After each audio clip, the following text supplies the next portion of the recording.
Today's Thursday, October 1st, 2020. Coming up on Roland Martin Unfiltered, Donald Trump gives aid and comfort to white supremacists. That's what they have always been about. We're going to break this thing down and talk with Congresswoman Sheila Jackson Lee of Texas. Also, black churches are mobilizing to protect their congregations from voter suppression. Dr. Freddie Haynes joined us for that conversation out of Dallas. Online education is here for the foreseeable future, and black children who don't have access to technology and digital services could be left behind. We'll talk about how parents can become equal partners in their children's education. And Lebron James' voter initiative is recruiting volunteers to increase the number of poll workers in black communities. We'll give you those details.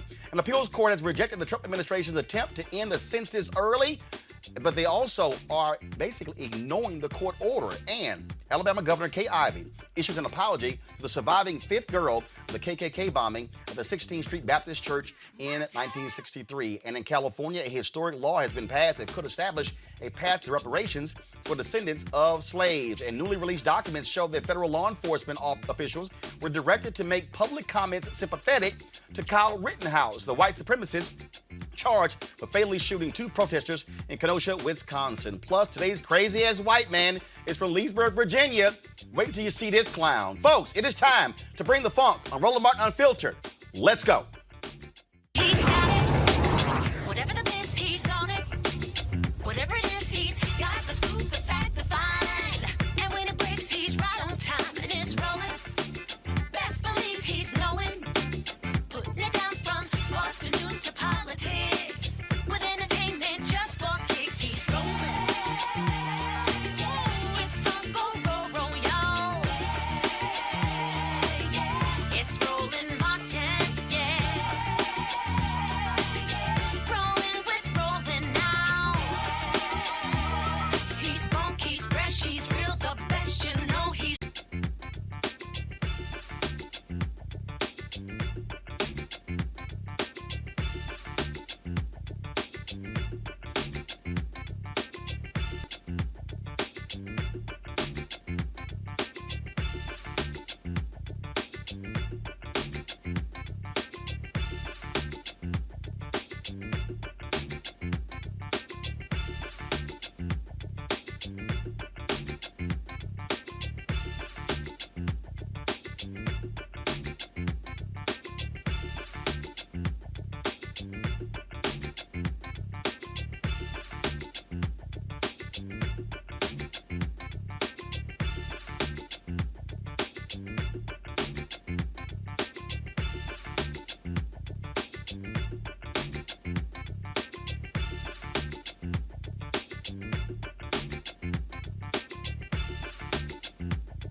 Today's Thursday, October 1st, 2000. They have always been about. We're going to break this thing down and talk with Congresswoman Sheila Jackson Lee of Texas. Also, black churches are mobilizing to protect their congregations from voter suppression.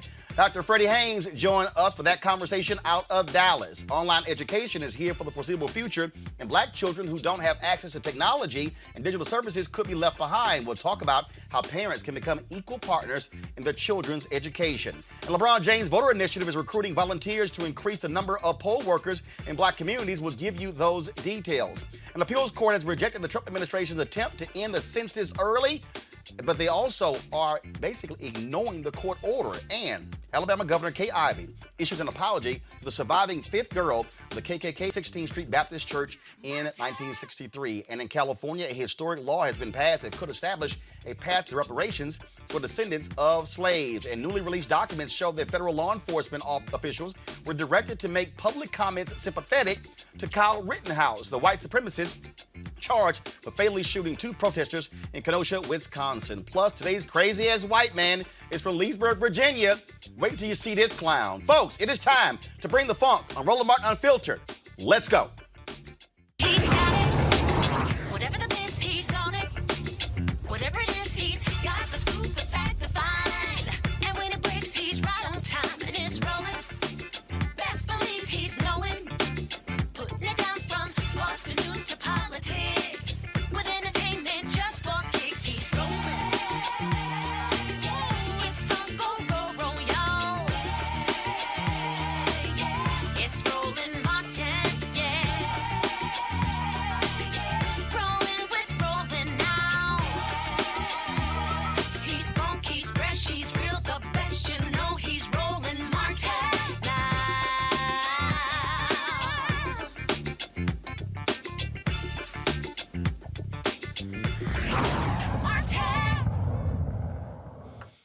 All right, folks, sorry for being late to tonight's show. I was on MSNBC with Ari Melber, but let's get right to it. Donald Trump continues to give aid and comfort to white supremacists. Of course, you saw him refuse to condemn the white supremacists and the Proud Boys at the debate on Tuesday night.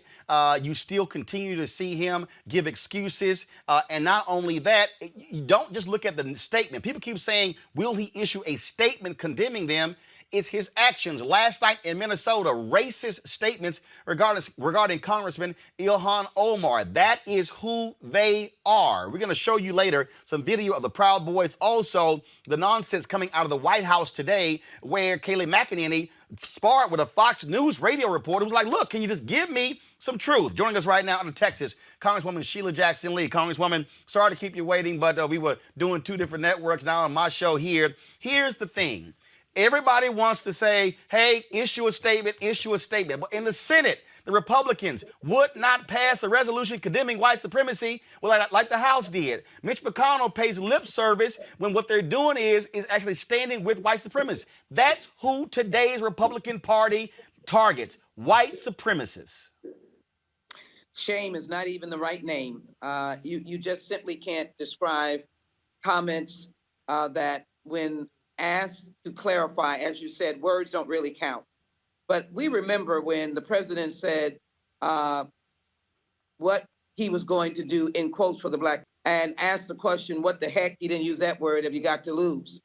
Well, we have seen now in living color what we have lost. We've got 200,000 plus dead, and the majority of them, large numbers, are people of color and African American. We've got a president who refuses to acknowledge that white supremacy is domestic terrorism, and it is the major domestic terrorist attack or threat in the United States, per his own FBI director, and as well per his Secretary of Homeland Security. Then you have some person that publicly takes the power of the presidency and attacks a duly sitting American citizen, member of Congress, who is a black woman, came to the United States and is a contributing citizen of this nation, putting her life in jeopardy. And he has a massive effort across the nation to demonize black elected officials and election leaders, and to take every moment he can by litigation to destroy any structure of voter empowerment that he can find, i.e. the court case in Pennsylvania, where he wants to deny state leadership's right to say if your ballot comes in 3 days after and postmarked appropriately, it is counted. Or in the state of Texas, where he wants to remove the drop-off point where you can drop your mailed ballot in to make sure that the elderly and the disabled and poor people can make sure their ballots are counted. This is a conspiracy without question. And this is a presidency that has failed, and it is dangerous. I am concerned about the lives of people of color being threatened at a podium from the person who is supposed to be the commander-in-chief and supposed to be the healer and comforter of the people of the United States of America. But we have something to deal with. Well, the thing, Congresswoman, here, look, even in that particular debate, you had Donald Trump constantly bringing up Antifa, and he ignored when Joe Biden said that Christopher Wray, the FBI director, has talked about that Antifa is an ideology, not an organization, and that the greatest threat in this country is white domestic terrorism. The FBI has issued a report. You're on the Judiciary Committee. Y'all have seen that stuff. And so when you have Trump and Republicans in the House and the Senate totally ignore the reality that domestic terrorism in this country is not led by black people, it's not led by Muslims, it's not led by Latinos, it's led by largely white men. And the FBI even had a report showing how white supremacists are infiltrating the military and law enforcement. It's growing, Roland, and it's good to be with you. Forgive me, I'm so overwhelmed by the dangers that we're facing with respect to people's right to vote and then their actual existence, because we have someone who, as you have said, has denied actual truth.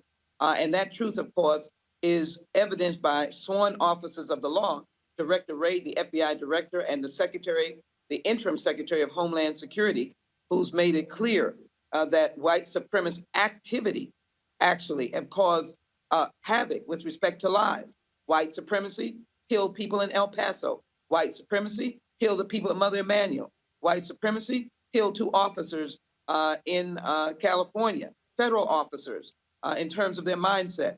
The Boogaloo Boys and the Proud Boys were in Charlottesville, where a young woman was killed, and the language that was said showed that they had no intentions of respecting Jews or blacks or any other people of color. And they were speaking about them not being here. In essence, I paraphrase their words, but it was a frightening display of threat to people of color and who are different. So we have a situation where the president, either his staff has to get him to recognize that this is an election, not a war, and he cannot have war on the American people, and to ask him again, maybe 3 strikes and you're out. Does he understand the necessity of condemning white supremacy? Is he standing with the groups that the FBI director has called outright domestic terrorists, and the #1 domestic terrorism or terrorist in the nation comes from the movement of white supremacy and white nationalism? This is nothing to play with. It is serious. And I just want to take a moment, because I know Ilhan Omar. We worked together. We've traveled together. We were together in the merciless violence against George Floyd. His family suffers every day. They live in my area and constituency. And I pray for them, as I do for all of those who have lost loved ones through this acts of police misconduct. But when you take after a member of Congress who is in fact a federal officer, it is a felony to perpetrate an act against a violent act or an act against a member of Congress to cause them harm or for them to lose their life if it is a violent act. And for the leading voice, Commander-in-Chief, President of the United States, to make horrific fun, demeaning fun, over someone who has walked the same path of refugees who have come to this nation for decades and have taken their rightful place as citizens of the United States, fleeing violence themselves, she as a child, and to do this with disdain, with dark humor, with everyone laughing, I believe is really, if it is not the debate, if it is not the failed COVID-19 policies, if it is not the tragedy of 200,000 people who passed away, and let me be very clear, no, he did not bring COVID-19 here, but his failed policies and inaction and making light of wearing a mask, that doctors said that if we had started wearing a mask in February, 100,000 people could have been saved, or thousands, tens upon thousands could have been saved. So my point is that we're on dangerous ground, and when you don't listen to your authority, your FBI, who are dealing with intelligence every single day that comes from their agents across the nation. I deal with them as a senior member of the Judiciary Committee. Then we have a crisis. When the Attorney General of the United States, your personal lawyer, asked by me in the Judiciary Committee, says, is there systemic, or I asked the question, is there systemic racism, institutional racism in the United States? And they cannot answer, or they say, I don't believe so. We have a serious problem, key element of change. And I can't imagine any American of good faith, beliefs in our values, is not voting like they've never voted before. It is a life or death matter. Absolutely. All right, folks, I told you the Proud Boys are a dangerous far right-wing white supremacist group, and they have vowed that they will actually kill people. Watch this video.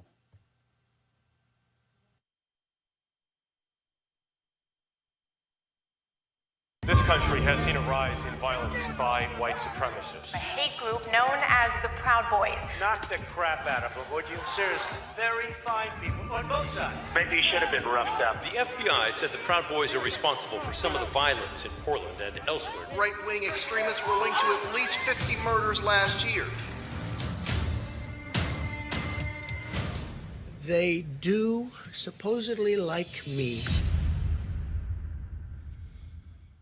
When pressed today at the White House on this very issue, Kayleigh McEnany just sat there, lied her ass off. Watch this. Of this group give voice to these misogynistic, Islamophobic, anti-Semitic, anti-immigrant views. They're a despicable group by pretty much anyone's standards. So when the president was asked about them and you say he denounced them, that's what you're insisting that he did on the debate stage the other night. If that's the case, then why are they celebrating what the president said on the debate stage in front of millions of people?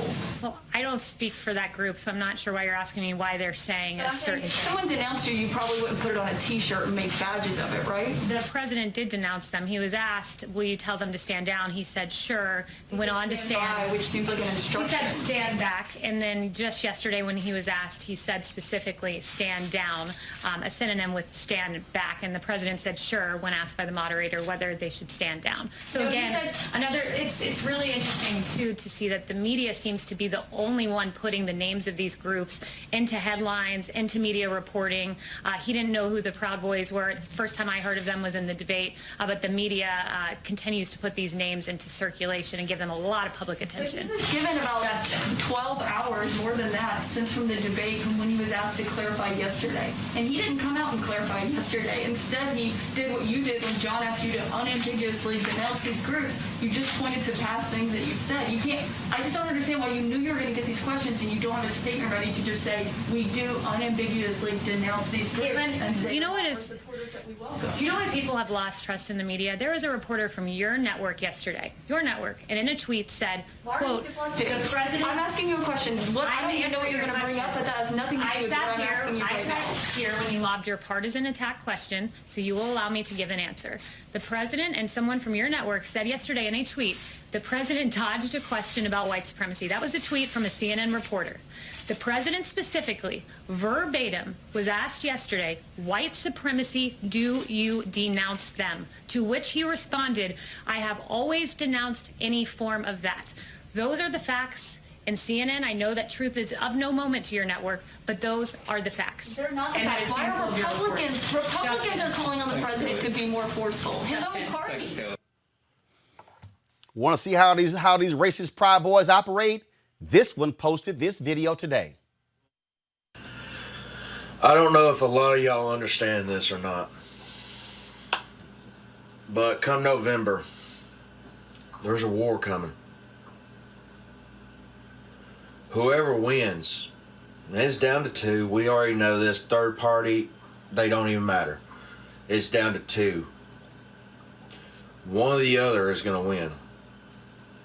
As a certain supporter, we know which one's going to win. Trump 2020. But there's a thing about it. The reason why I say there's a war coming is because if Trump wins, Black Lives Matter and all them other Antifa dumbasses are going to try to start war. We ready. Don't worry. We ready. Us rednecks and stuff, we ready for y'all. But if Biden wins, we coming. And we coming strong. All right, folks, let's bring in my panel. Eric Savage Wilson, host Savage Politics Podcast. Dr. Greg Carr, chair, Department of African American Studies, Howard University. Reese Colbert, Black Women's Views. And joining me, Dr. Frederick Haynes III. He is senior pastor of Friendship West Baptist Church in Dallas. The thing that I was just laying out on MSNBC, Freddie, is that when we talk about what's going on here, all these folk are all caught up in, are you going to release a statement? Are you going to say this here? No, your actions. When the man stands last night, if y'all got that clip, get it ready. When the man stands up and condemns Congresswoman Ilhan Omar and then blast refugees and then say, how does she tell us what to do in our country? She's an American. So what Donald Trump is saying to those white folks in Minnesota, a supposed blue state, which he almost won in 2016, and because in rural Minnesota, they are very far right wing, what he is saying is to that black Muslim congresswoman, you ain't one of us. This is our white country. That's what Donald is saying in Minnesota, in Wisconsin, in Pennsylvania, and all across this nation. Freddie, you're on mute. You're on mute. The other day. There we go. Go ahead. No, the other day, this went from being a cold civil war where there was a civil war that was undeclared. He sounded the bugle on Tuesday night during his debate. And of course, as you just pointed out, thank you for that. Whenever he wants to vehemently denounce, speak to an issue, he's quite articulate for him. Of course, he becomes real inarticulate, a war cry, and he's been a divided country, a cold civil war, to now become basically a reenactment of them to speak up, and not only speak up, but to take arms. And so you've given us the clear evidence right there that they have heard their commander-in-chief declare war, and they have specifically labeled of color people. Congratulations. Is involved. What is going on with Omar? I've been reading these reports for 2 years about how corrupt and crooked she is. Let's get with it. Let's get with it. I mean, frankly, harvesting's terrible, but it's the least of the things that she has done. How the hell? Then she tells us how to run our country. Can you believe it? How the hell did Minnesota elect her? What the hell is wrong with you people? Right? What the hell happened? These guys in the stand up. Are you a big fan of Omar? I don't think so. Stand up. Look at this guy. It looks like nobody's going to fight him. I don't think you're a big fan of Omar, right? No, she's been crooked for a long time. This is the least of it. It's time. And you know what? AOC also. It's time. It's time. You take a look at what the corruption, the disgusting corruption. 700% increase, refugees coming from the most dangerous places in the world, including Yemen, Syria, and your favorite country, Somalia, right? You love Somalia. This guy loves Somalia. Biden will turn Minnesota into a refugee camp, and he said that. Overwhelming public resources, overcrowding schools, and inundating your hospitals. You know that. That's real clear, Greg Carr. I love it, man. I'm embracing it with both hands. Finally, after 203rd centuries, we're going to get this over with. In the words of Donald Trump, it's time. I embrace Donald John Trump. I embrace every racist white nationalist terrorist who was in Duluth, Minnesota. This is the 100th anniversary of the lynching of 3 young brothers who were working with the traveling circus in Duluth. There's a reason he was in Duluth, Minnesota last night. I embrace it.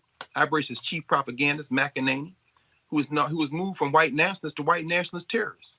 That's what you do with propaganda, agent of Goebbels. This is Nazi Germany. So in the words of Donald John Trump, it's time. When Donald Trump says, let's get with it, that's the same spirit and energy he brought to what he said the other Joe Biden and Chris Wallace and the country. Stand by. These aren't misstatements. Now, the words there that seem coherent was written by Stephen Miller, I have no doubt. The little dwarf, the gnomish dwarf that sits in the White House spewing his hatred. It's time. Their political backs. When McEnany asked that reporter whether she told her she was being a partisan, I absolutely embrace and agree with that. She was being partisan. Here's the partisanship, human beings. It's human beings versus white nationalist terrorists. The line is clear.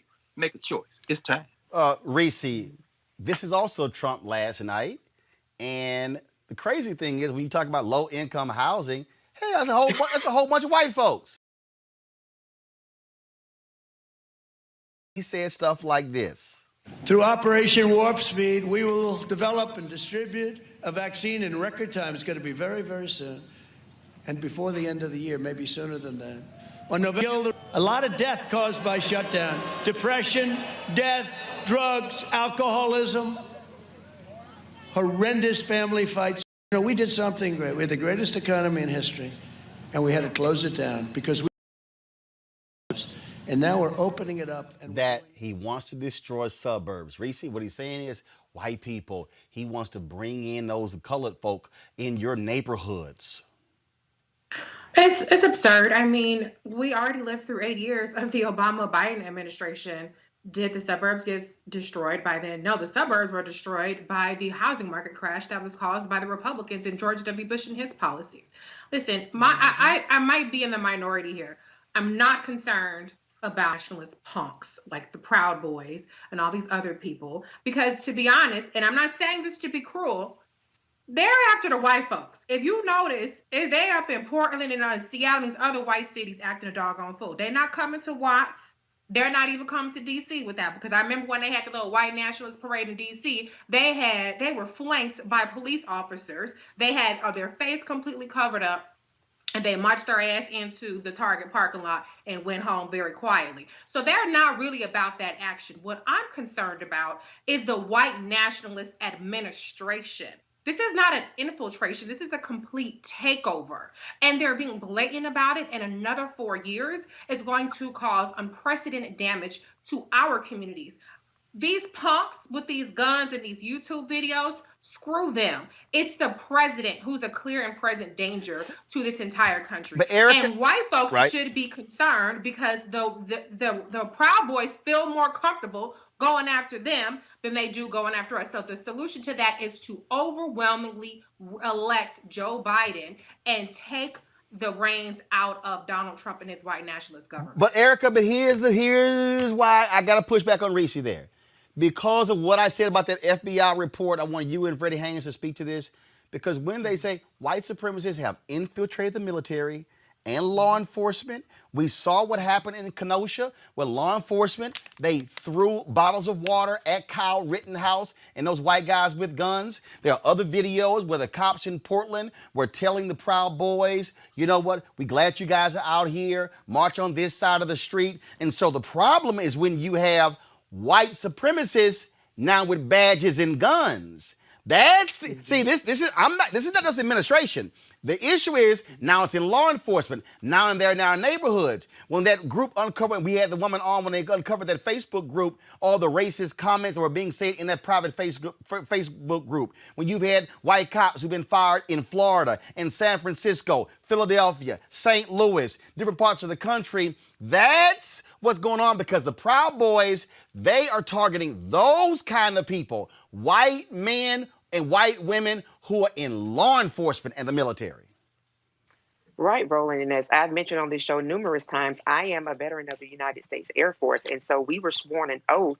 I swore an oath over 20 years ago to protect this country from all enemies, both foreign and domestic. And that is exactly what Donald John Trump, since he wants to drag in the refugee piece, Donald John Trump Jr., he is the latter. He is, in fact, a domestic terrorist. When we look at the way that he's really been allowed to behave, he and his regime, it is the resurrection and redressing of George Wallace. George Wallace had executive authority over the state of Alabama, while 45 has, because of his stolen Russian seat, he has authority over federal agencies. And so that 2006 FBI report that you referenced, Roland, did in fact lay out that there is an infiltration that was actively happening in law enforcement and military. And now we've seen recruitment efforts to really dovetail this into the other piece. Now we've seen that these white supremacist punk groups,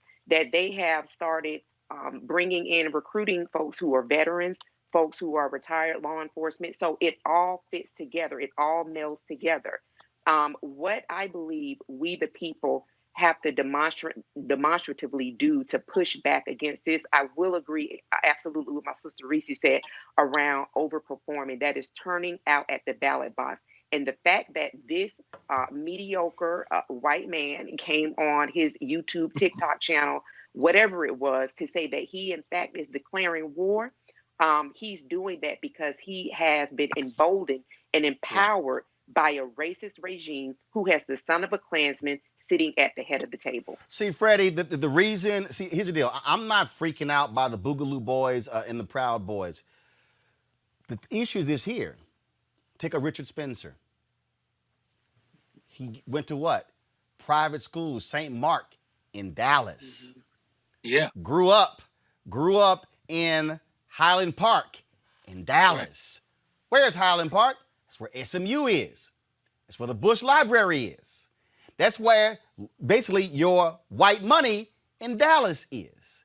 And so you have what we're dealing with here, and I've been saying this since 2009. We're dealing with white fear. This is not a Trump issue, people.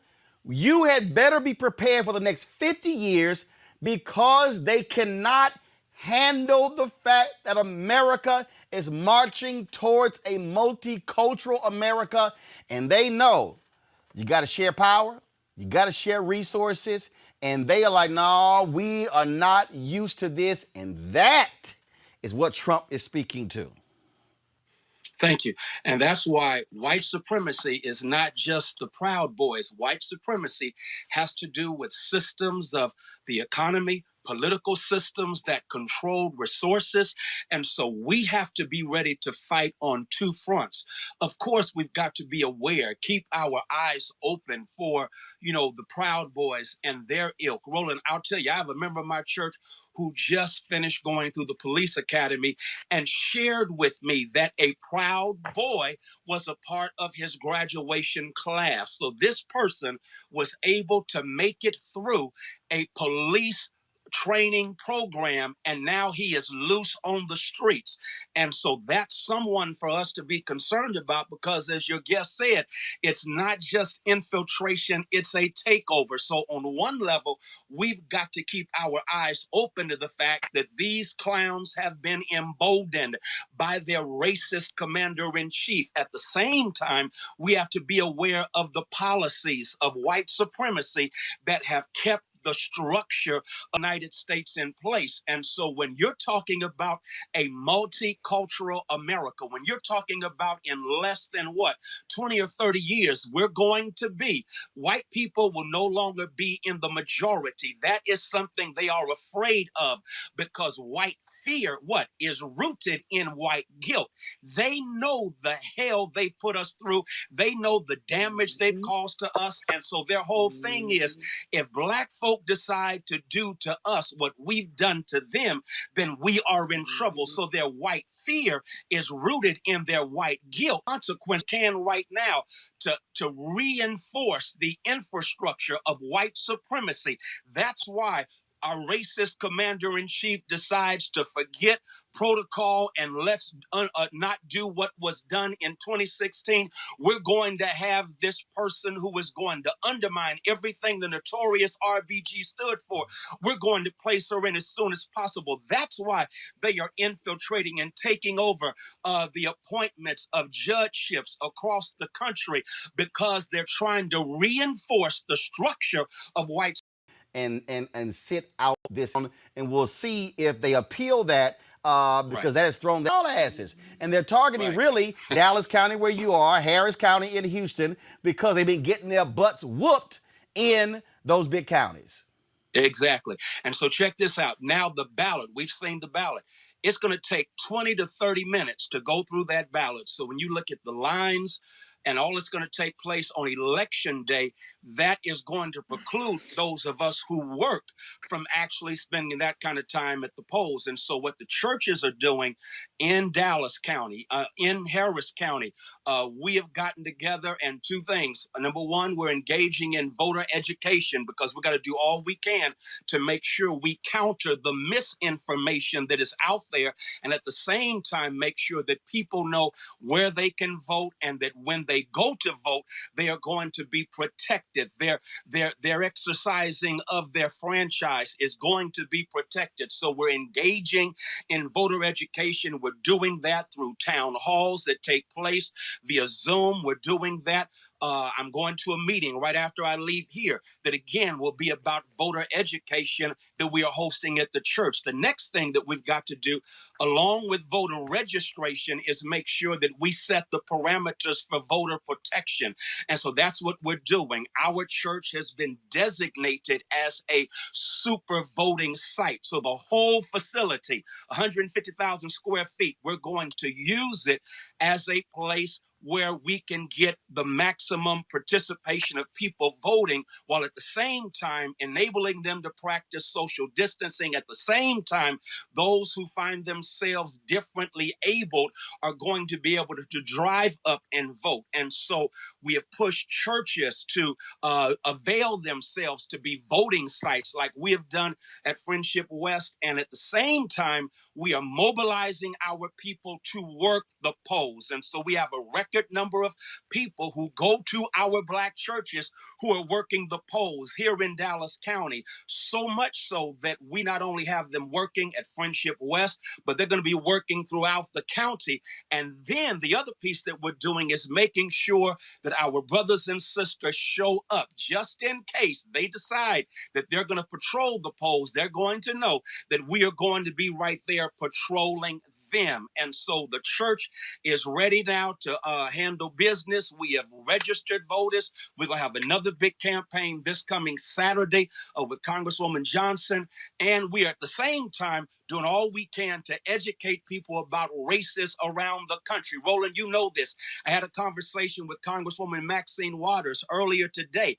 And of course, Republicans have put $4 million behind one who looks like us but thinks like Cameron up in Kentucky to run against Maxine Waters. And so we're also using our platforms to educate our people that all who are our color ain't necessarily our kind, and we've got to support them. And so we're even planning, though I'm in Dallas, to do what we can to support our awesome Congresswoman Maxine Waters, Barbara Lee, and Sheila Jackson Lee, and others around the country who are facing challenges. And so that's what we can do as pastors, as individual citizens, while at the same time mobilizing our members and making our churches available. Reverend Frederick Douglass Haynes, I certainly appreciate it, man. Thank you so very much. Thank you. Greg, the thing that, and I've had people hit me up, they like, man, why are you so passionate about this? I'm like, because we better understand this ain't just about us. This is children's children. When you look at the courts, when you look at the fact that, again, Gorsuch, 53, Kavanaugh, 55, this woman, Amy Coney Barrett, they're trying to put on, she's 48. You look at Sam Alito, 70, Clarence Thomas, 72. You look at John Roberts, 65. You're talking about folks who on the low end, if you lose Ruth Bader Ginsburg down at 87, on the low end, they're going to be there for the next 15 years. On the high end, 39 years. That's why there's a sense of urgency. Absolutely, Roland. We're at a moment when we're looking at really an inflection point. This country is going to become something very different in the month of November than it has been in the 2 1/3 centuries, than it was the 2 1/3 centuries prior. That may sound alarmist, but people need to understand, if you understand history, if you study history, you understand that this thing is really getting ready to change. The federal bench has an outsized influence. I've been in conversation with folks who, are saying, well, the Supreme Court isn't that important, or if it is, we need to make it less important. It very well happen if Trump steals this election and is put back in for 4 more years. We might see the delegitimization of the federal bench. Later, when you talk about the census ruling from the Ninth Circuit that just came down, the 2 of those 3 judges, including the sister, Johnny Rawlinson, were appointed. Rawlinson was appointed by Clinton. And the second judge, a white woman who ruled with her, was appointed by Obama. The third judge, the one who dissented in that census case, is 42 years old. He's one of those 41. He was 41 when they nominated the bench last year. A right-wing ideologue who helped coach Justice McConnell, Gorsuch, and Kavanaugh. He was on their prep teams, in fact, and who also helped write policy to argue for the separation of children at the border. That's who dissented in the census case you're going to talk about, Roland. This federal judiciary, federal law is made by district court judges and circuit court judges, as we talked about last week. And when you went through yesterday with Scott, as y'all were talking about this case in Louisville, who the judge is makes a lot of difference. And finally, I'll say this. All you have to do is listen to Trump in Duluth yesterday. First of all, his hatred for women, which I absolutely understand. I agree with Freddie Haynes. It's driven by fear. His manhood, small and shriveled as it is something that he's fairly severely challenged by women. But his code words for them, when he talks about something being disgusting, that's a code word not only for women, but for Black women. When he attacks Ilhan Omar and Alexandria Ocasio-Cortez, he's attacking Black women. Right. And when he says, let's get with it, he says, what the hell are y'all doing up here? They're attacking our country. I embrace that. Roland, I tell you why I say I embrace that. I would rather a white national supremacist, when he says our country, say it with his chest, no matter how tiny it is, as is the case of Donald Trump. Because when you say our country, you don't mean me. And when you draw that line, anybody who is with, they don't mean me. They don't mean Reese. They don't mean Erica. They don't mean you. They don't mean Freddie Haynes. They don't mean Sheila Jackson Lee. We, as far as they are concerned, are not human. And guess what? That feeling is mutual. So this is nothing to play with. This is nothing to play with. You can't convince a white nationalist terrorist like that. Because what happened, say this, in Duluth yesterday, there was a cameraman attacked from WCCO, a photojournalist who was attacked by one of those fascists you just talked about, Roland, just before it started. These people are going to be in the street. They're going to be in the street. This is this country's perhaps final chance to avoid another civil war. And as Freddie Haynes said, it ain't going to be no cold civil war. It's going to be a hot one. The thing that we've been talking about, Reese, is infrastructure, not just sitting here saying, oh, just vote, no planning forward. Remember, back in September, the NAACP Legal Defense and Educational Fund, and more than a vote, an initiative led by Lebron James, formally launched the We Got Next advertising campaign to recruit young people to serve as poll workers during the 2020 general election. Here's their ad. We got an opportunity, a responsibility, not just to ourselves. We got a legacy to uphold, people to make proud. So we got to take advantage of the moment, of the momentum. We got to protect our power, be the vanguards of our own voices. We got to keep doing the work, because our right to be heard won't be taken away on our watch. We got this. We got next.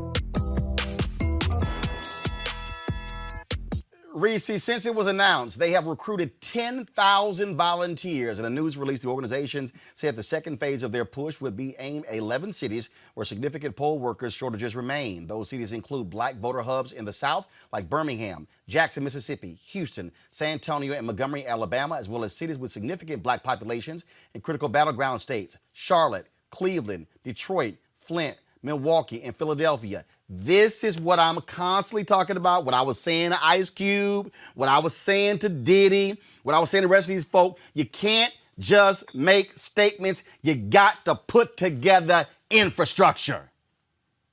Absolutely. And this is exactly why I said I'm not as concerned about the Proud Boys and all their bluster, because you're going to have record number of black people, like Pastor Haynes said, patrolling the people who think they're going to come and patrol us. The infrastructure, the infiltration, all that stuff, I did acknowledge that. But I mean, in terms of what's going to happen and who's going to show up, we're ready for them. We are going to vote come hell or high water. So these kinds of initiatives are incredibly important. It's not just good enough to say vote. We have to have a voting plan. That's something we've been talking about for months on this show. Have a voting plan A, a plan B, and a plan C, because even as the election is going on, you have the Texas governor, as you mentioned earlier, Abbott, who is closing down ballot drop boxes. And so now you have to have a plan B if you're voting absentee. If you can vote early, if you can vote for absentee ballot, then work the polls. If for no other reason, just so that people see our presence and they're not intimidated by these people that are out there to try to create havoc, like they did in Virginia, where the Trump supporters showed up at the early vote site and tried to intimidate people. Of course, black people can't call the police because we ain't trying to get shot by the police by siding with these crazy people. So we need to dominate the polls with our presence, work the polls, help out those that are in need. And we need to make sure that not only do we submit our ballots, but that we fill them out properly, that we follow all of the instructions, including the kind of ink that's being used. So we need voter education. In North Carolina, I believe it was the black rejection rate is twice that of the white rejection rate. And so there are a lot of things that we need to do infrastructure wise so that we not only have the presence at the polls, but that our ballots actually get counted. Erica, the reason I keep talking about how we link white supremacy, a federal appeals court has denied the Trump administration's request to temporarily block a lower court order that extends the 2020 census schedule. The Census Bureau will continue accounting as ordered by the lower court for now, according to the new ruling by the 9th U.S. Circuit Judge Johnny Rawlinson and Judge Morgan Christian, who are part of a 3-judge panel. Rawlinson and Christian wrote in their order, given the extraordinary importance of the census, it is imperative that the Bureau conduct the census in a manner that is most likely to produce a workable report in which the public can have confidence. The hasty and unexplained changes to the Bureau's operations contained in the replan created in just 4 to 5 days risk undermining the Bureau's mission. Now, Erica, here's the thing that was crazy. The Commerce Secretary, Wilbur Ross, he literally was like, oh, damn the court order. So those judges have said, no. Bring your ass in court so we can now deal with this, to the point Greg was saying earlier to the people, y'all, those are federal judges. So the census is tied to the money. The census, Erica, is tied to the redrawing of districts. The census and the redrawing of districts is tied to political gerrymandering. And so the reasons Republicans have a large lead in Florida and Texas and Mississippi and Alabama and Tennessee and Georgia and Arkansas is they control the state legislature, which means they control the state Supreme Court, which means that when they pass a law, it's affirmed by the state Supreme Court. And so then the only way to stop them is when you sue and go to federal court. And then you have, frankly, progressive federal judges who are not serving as their backstop. So for the people out here who keep sitting here saying, man, you keep talking about Joe Biden, fool. If you get more right-wing federal judges, they are going to say, yeah, y'all can stop counting. Which now impacts, now you want to talk about trickle-down impact? That's a trickle-down effect, Erica. Absolutely, Roland. When we think about the vote and we think about the census, those are two really big parts of the body politic when you just laid it out perfectly. And we're thinking about the census and talking about redistricting. That's every 10 years that starts with the number 1. So we will immediately go into redistrict, the drawing of the maps, as you just shared with the viewers, on next year. Now, it is important for everybody to participate in the census, which you can still go to 2020census.gov. Roland has been running this on his show for months now.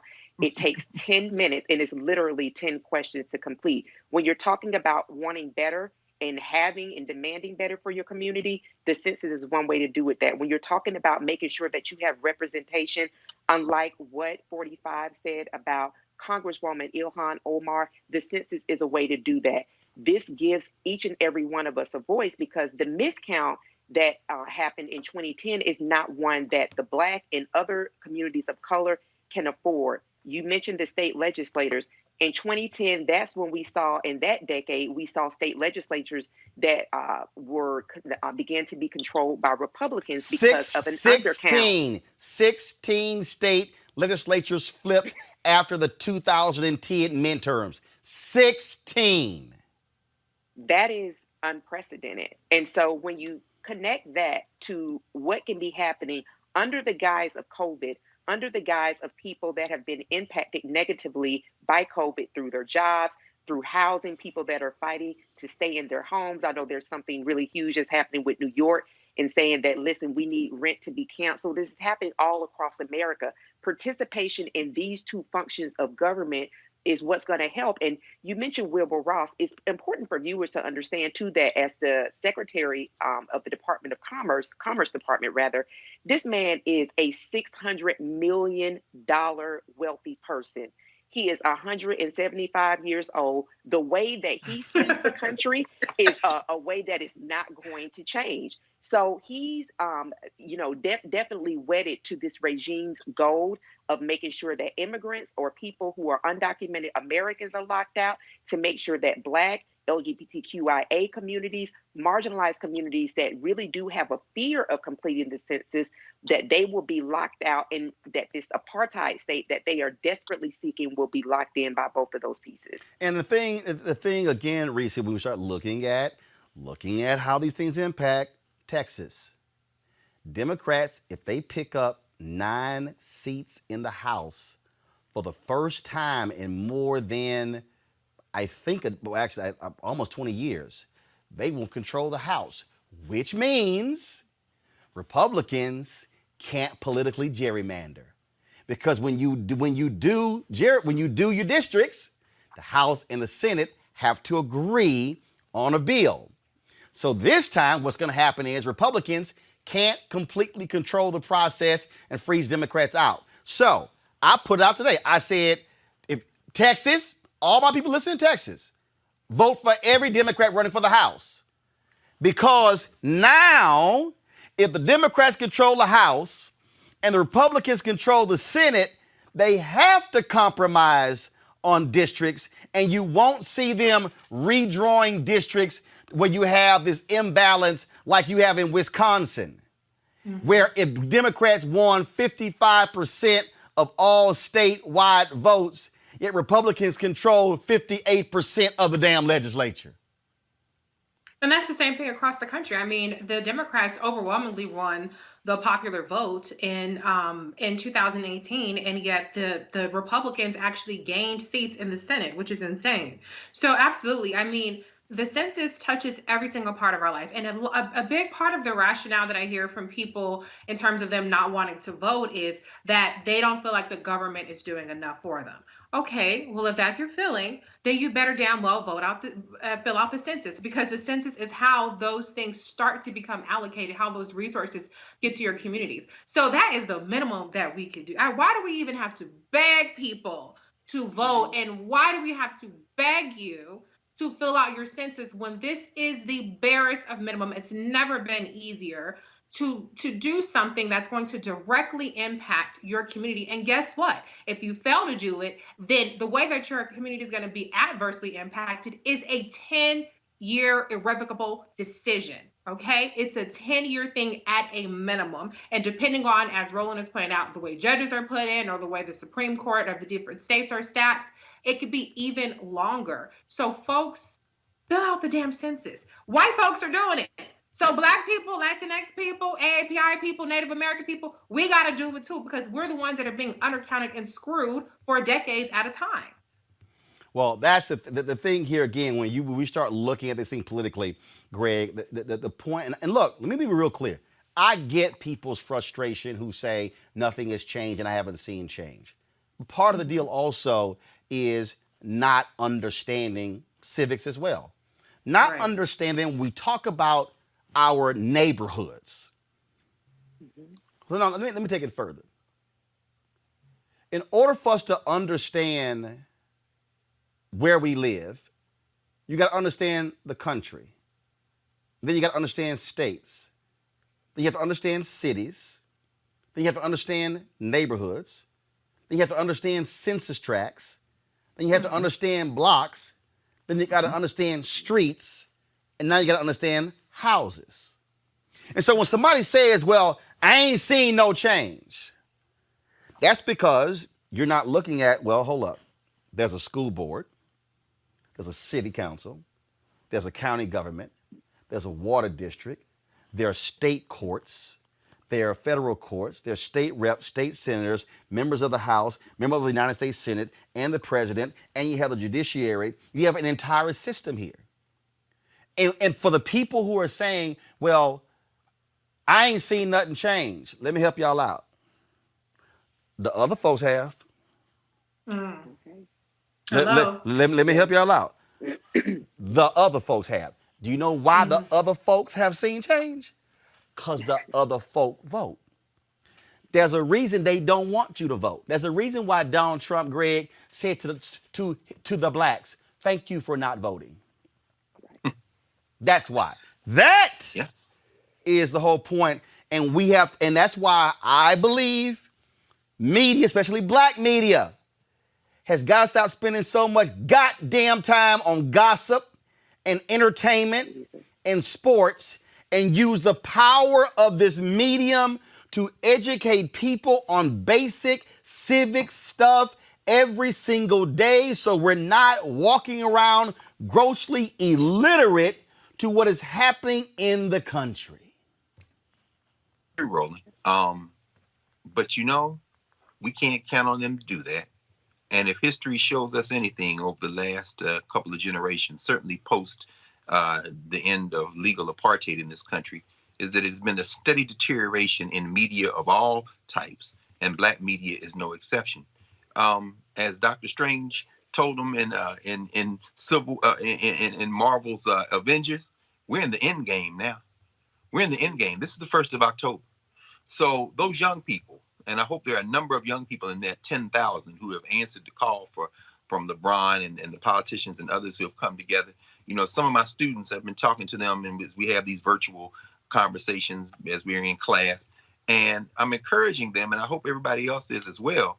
You young people, vote early, because election day is when early voting starts in your state, if your state has early voting. And then on November the 3rd, we're going to go back and get the folk who haven't been able to early vote, because safe, absentee balloting is safe, but the safest way to do it is in person, as we heard said. So our young people don't think just voting is enough. Mask up, glove up, help your elders, and get out there and vote in numbers and get your people to come out and vote, because we're in the end game now. We got a month to go. The media isn't going to change in a month, but neither is Roland Martin Unfiltered. So how else can you participate? Put your $5, $10 in this Roland Martin Unfiltered so the platform can go even further, because we're in the end game now. It may seem people saw this as an alarmist. They say that every 4 years. Okay, you silly people, keep saying what you're saying. It's fine. Why? Because we don't have time now to argue with y'all. We're in the end game now. Right. Understand that California is setting itself up, and has been for the last generation, so that if and when this country called the United States of America fractures, it's going to fracture into regions. And if you think you're going to run out to the West Coast, to Washington State, or to California and look for protection, when this ideologue who's part of a fringe Catholic movement that's so close to the damn handmaiden tale that people can't even joke about it, turns around and wipes out not just a woman's choice to terminate a pregnancy, but that isn't just what Roe versus Wade is about. That's about annual pap smears. That's about health care. Do y'all understand that when this country fractures, there are going to be regions in this country that just not going to put up with it? Texas has already flipped. The only way it hasn't flipped on the maps, on the political maps, is what you're saying, Roland. It hasn't flipped on the political maps because they've been stealing elections. And if you don't think things in your neighborhood have changed, believe me, I'm with you, Roland. We understand it doesn't look that way. But y'all listen to what Erica just said. Y'all listen to what Richie just said. Take 10 minutes and fill out the census. Because trust me, when you look at who funds your schools, when you look at who funds the fire department, when your child is looking for a job in the civil service, whether it be the post office or any other government job, and finds out the job, resources are allocated in moments like this. It isn't when the decision is made to spend the dollars. It's when the decision is made not to fill out the paper that says, hey, I'm here, and add me to the roll. Everybody has a role to do in this, and voting is only one action. You've got to participate. You have to fight for the world you want to build. You can't just sit back and watch it on TV and hope that 90 Day Fiance and the Real Housewives of Kalamazoo is going to hit you to your place. Preach. Absolutely, folks. Greg talked about that. Before we go to a break, if you want to join our Bring the Funk fan club to support this show, you can support us by going to Cash App, $RM Unfiltered, PayPal.me/R Martin Unfiltered, Venmo.com/RM Unfiltered. You can also send a money order to New Vision Media Inc., NU Vision Media Inc., 1625 K Street Northwest, Suite 400, Washington, D.C., 2006. Our goal is to get 20,000 of our supporters to contribute at least $50 a year. That's $4.19 a month, 13 cents a day. Your dollars make it possible for us to do this show every single day, for us to do to hire more people, to do more coverage, to actually build this beyond a 2-hour show. We trust me, there are plans that go beyond that. if you're on YouTube. There are nearly 7,000 of you watching on YouTube right now. Folks, y'all can actually support us right there on YouTube, or you can go to RolandMartinUnfiltered.com. We often talk about and we often say how we got to have our own. And look, I see y'all tweets. And a lot of folks been sitting here tweeting me saying, man, we love seeing you on Ari Melba's show. MSNBC needs to give you a show. Let me help y'all out. Henry, why don't you go to a wide shot? Let me help y'all out, okay? This is the show. On the lights and the monitors, on the set, on all of this here. I'm gonna put a camera in that control room so I can take some control room shots sometimes. Control room as well. I'm saying all of that, y'all. See all this here? These here are notices that fan club members have sent in. These are the ones that I actually read on yesterday. Actually, I didn't read these on yesterday. It is my pleasure to support such an awesome platform by sending this personal check for $50. I would have sent a money order, but I don't get out like that. I'm 76 years old and will be 77 next month. Got to be careful, you know. Holla, I had to say that LOL. Signed by Betty Saucer. And she said, I am hooked on your channel. Thanks, God bless. Another notice here, and I'm reading these because I need y'all to understand that our people are supporting the show, and these are people who are all ages. I'm a subscriber to your Facebook page and started watching your YouTube channel since the pandemic for the last 3 to 4 months. I really enjoyed your shows. I watch it daily. You touch on topics that are not seen on other news or very little, and your panels and guests I don't see anywhere else. My favorite panel is on Thursday. Reese, Dr. Carr, and Erica, tell Dr. Carr I'm crushing on him and I will be his future wife. I enclose a $50 money order to join your Bring the Funk fan club. Why did you read that, bro? I'm reading the letter. Warm regards, Chandra A. Rushmore. I'm just reading the. Hey, Chandra. I'm just reading the letter. Dr. Carr, he is y'all don't say that. Y'all don't. A sought after man. I've been telling you that. Lord have mercy. Lord, this is the biggest show on television. They go crazy over you on Facebook. No. All right, that's enough. They do. They do. I know. When Greg started talking, they were like, "Oh, go, Dr. Carr, go." Okay. Here's another. I'm 80 years old. I'm so proud that I'm able. Y'all check this out. I'm 80 years old, and I'm so proud that I'm able to see you every evening on my iPad. I don't own a TV and don't want one. You keep me up to date about everything that is going on. I am sending you $100 because I want you to succeed. I love you and Dr. Greg Carr. I also appreciate that you have so many young, beautiful, intelligent young people. Keep up the good work. Love, Mama Gwen. Go ahead, Mama Gwen. That's Mama Gwen. And so I got a card here. Thank you, Roland Martin, and your staff for educating, inspiring, and uplifting the Black community. Sincerely, Eula Patrice Wright. And so I got just 2 more, y'all. Let's see here. All right, let's see. Okay, hold on, let's see here. There we go. All right. Oh, actually, this is the same one. Chandra Rushmore, she forgot to put her email. Chandra, we got your email, so trust me, we'll add your name to the list. And cause yes, you the one who crushed it on Greg. And let's see here. William Hardison. You are doing a fine job. Keep up the good work. I'm a supporter, voter, and want to be a fan club member. Thank you so much for your efforts. Again, folks, look, this is why we created this thing. Y'all send me stuff. I told y'all somebody sent me the Vote with Love mask. Chelsea, bring me that box that's on the counter real quick. Bring it. I took a photo. Yeah, Chelsea or Lanny, go get that box, please. That's how black this show is. Hey, go get that box. It's on the front counter, office counter. So a sister from Dallas, y'all, sent me, I'm going to give a shout out. I took a picture. I meant to post it. So I'm going to do this before I go to break, y'all. Our education segment is coming up. We're starting a weekly education segment called Education Matters, which is sponsored by My School Choice. It's the Black Choice Initiative. That's coming up next on the show. Bring it here. So this sister sent me some stuff. And see, now y'all going to start sending me stuff just so y'all can get shout outs. Let's see. Her name is, and I love this movement. It's called the Shut Up and Vote Movement. My name is Tina Moore, founder of Moore Concierge Services located in Dallas. As we embark upon the 2020 presidential election, I feel compelled to help change what has caused me great trepidation. I've been taught that what bothers us in the world, we're called to change. I'm sick and tired of American citizens complaining about what both sides of the aisle are not doing, particularly by African Americans. It's been 55 years since the Voting Rights Act was signed on August 6, 1965. For the Latinos, it's the 45th anniversary of the 1975 extension of the Voting Rights Act, also signed on August 6. Both ethnic groups are grossly underrepresented at the polls, and yet together we can make a difference. I've always exercised my right to vote. I consider it a privilege and a responsibility of all American citizens to vote. With a decline in registering voters during this pandemic, I've created a T-shirt to evoke conversation and hopefully spark a response with our Latino and African American U.S. citizens. I am beating the concrete to get as many registered to vote before the deadline. Please accept this token gift from Moore Concierge Services, and let's all meet up at the polls.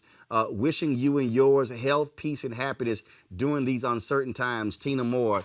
And look, y'all should be blowing up the YouTube, contributing to the Bring Funk Fan Club. So check this out, y'all. So this one, all right, who speaks? This for Latinos. Cállate. What that mean? Shut up and vote. Cállate. All right. That's the one for Latinos. This the one for us. She sent me right here. Shut up and vote. And so Tina even sent a shut up. And Tina, look, that big old bill. I ain't how I do a hat. You know, come on now. I can't have that big ass plate bills they wear. No, I got to bend mine. And so she sent me this hat called "Shut Up and Vote." Good. Hold up. Also, we got a "Shut Up and Vote" mask that's in here as well. And clearly, I don't. Maybe Greg, you smoke? No, bro. Okay, all right, because she sent me a Shut Up and Vote cigar case. With the hearing, don't you smoke cigars? Eric and Reese, do y'all light up those? Y'all do. I love a good cigar. All right, Reese. There you go. And she even has the cigar, whatever the hell they call this thing. So Cigar cutter. there you go. All right, so Tina, I appreciate that. And so thank you so very much. So Tina Moore. So Tina, you didn't put your website on here. If people, y'all go to mooreconcierge.com. MOORE concierge.com. All right. So there we go there. So please support what we do. Y'all should be giving money like crazy.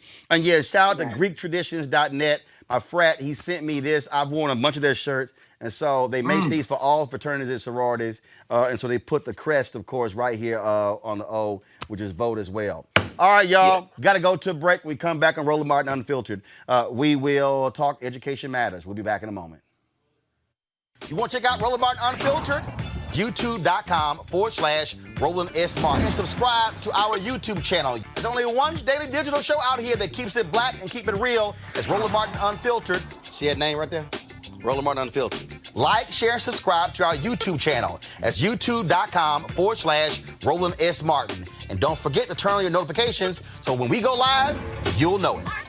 Hi, I'm Jose Antonio Vargas. I'm founder and editor of EmergingUs.com. You only have one vote. Use it.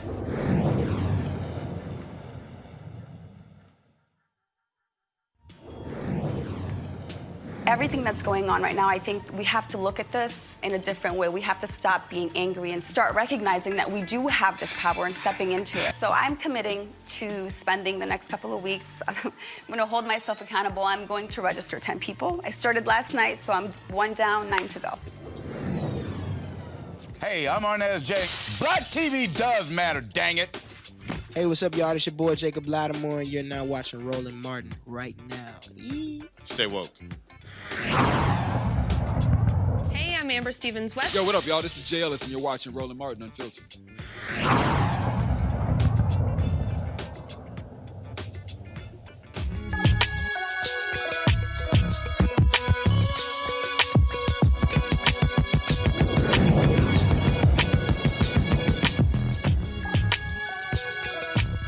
All right, so this is the debut of our new segment, Education Matters, sponsored by the group that my wife and I co-founded called School Choice is the Black Choice. Now, of course, the issue of education is important, and we're now dealing with, of course, coronavirus, and that is as positive COVID-19 testing continues to rise among students from kindergarten to college, it looks like homeschooling will be around for a while. In far too many cases, Black parents lack the necessary digital resources to homeschool adequately.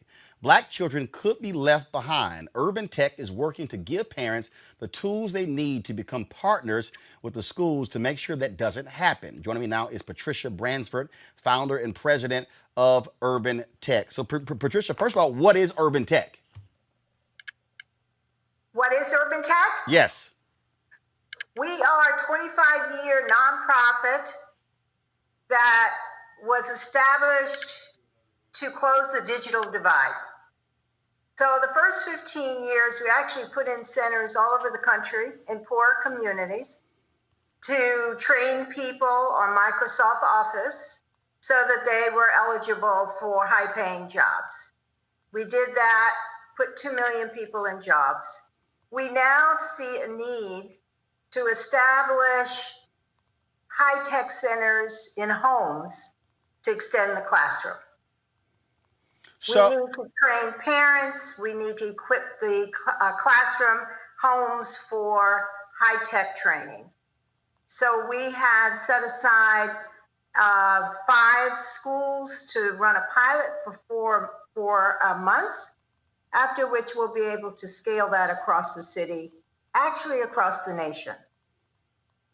So one of the things that we're seeing, part of the issue with students checking in, we're talking about lack of Wi-Fi and internet. We're talking about so many different things. And this is not just African Americans, but it's affecting white children, Latinos as well. But we are being really impacted because the other problem is that your urban districts don't have, they're not sending laptops home with the kids and iPads and things along those lines as well. And so the fear is that Black children are going to fall further behind than their white counterparts in this age of COVID.